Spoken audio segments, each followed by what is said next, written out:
A Fox source confirming that the body of the Brown University and MIT suspected killer was found in a New Hampshire storage unit with extensive ammunition, body armor, and electronic devices. Chanley Painter joins us now with new details.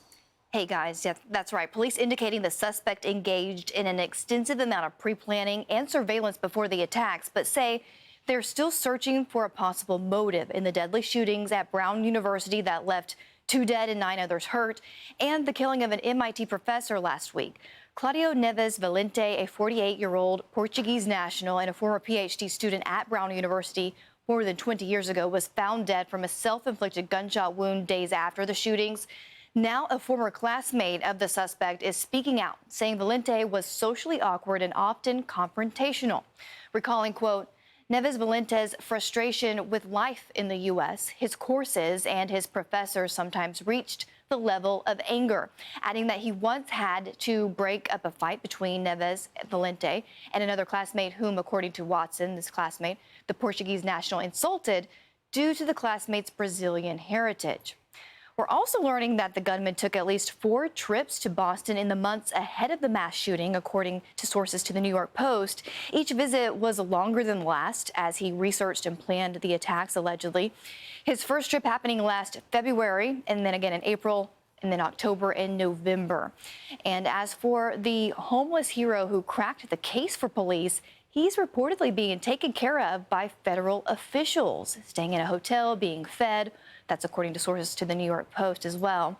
And as far as the surviving victims of the shooting at Brown, at least 6 as of last night remain hospitalized and 3 have been discharged so far. Guys, back to you. All right, Chanley, thank you very much. All right, this comes as American universities are under scrutiny about their security as the year caps off a very violent one on campuses across the country.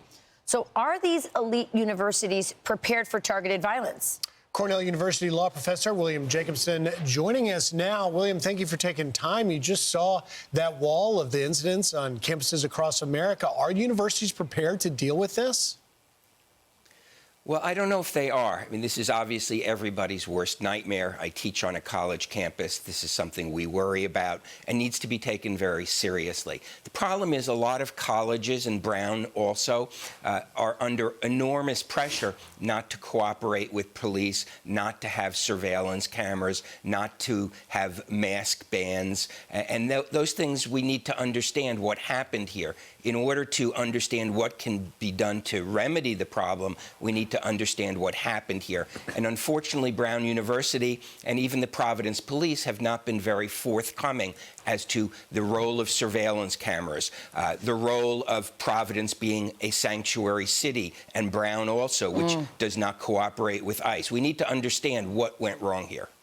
Yeah, absolutely. There's so many questions around this Brown University incident, but by far, the most shocking, traumatic, violent incident that happened on campus this year was what happened to Charlie Kirk. And I have to tell you that as a parent who has kids who went to very liberal universities and were conservatives and outcasts, found themselves canceled, and in many ways harassed for their views, I'm not surprised that that happened to Charlie Kirk. And so, yes, it's about surveillance and you know, who's on campus. There's that aspect, but there's a culture on these campuses as well that has to be addressed, correct? That's right. I mean, obviously, Charlie Kirk is the worst example that we've had of an assassination on campus, but it is a very hostile environment, particularly for conservatives. Yes. There's no indication so far that this Brown shooting was motivated by that, but there are all those pressures. And Brown, in particular, had very violent and very aggressive protests regarding anti-Israel protests, and that's kind of the background to all of this. Well, and drilling into that, William, just a little bit, obviously we don't know the motive in the Brown shooting, as you highlight. However, do you think it's time to look nationwide and investigate whether or not ideological motives are behind making these campuses less secure? Yeah, I think we do need to look at that. failure, the refusal of the Brown police to cooperate with the Rhode Island police surveillance system. Their cameras are not hooked in to the Providence citywide surveillance system. Is that an issue? There has been pressure, again, on the issue of masks. A lot of the problems on campuses have come from masked students. And of course, we know this shooter was masked, which interfered with the ability to identify him. And these are all ideological pressures that influence law enforcement on campuses and need to be addressed and investigated. And I would call on Attorney General Bondi to put together a task force to understand what happened at Brown, what could have been done differently, what their policies are with regard to cooperating with the police and with ICE, and whether that factored in. We need to understand what happened in order to come up with remedies.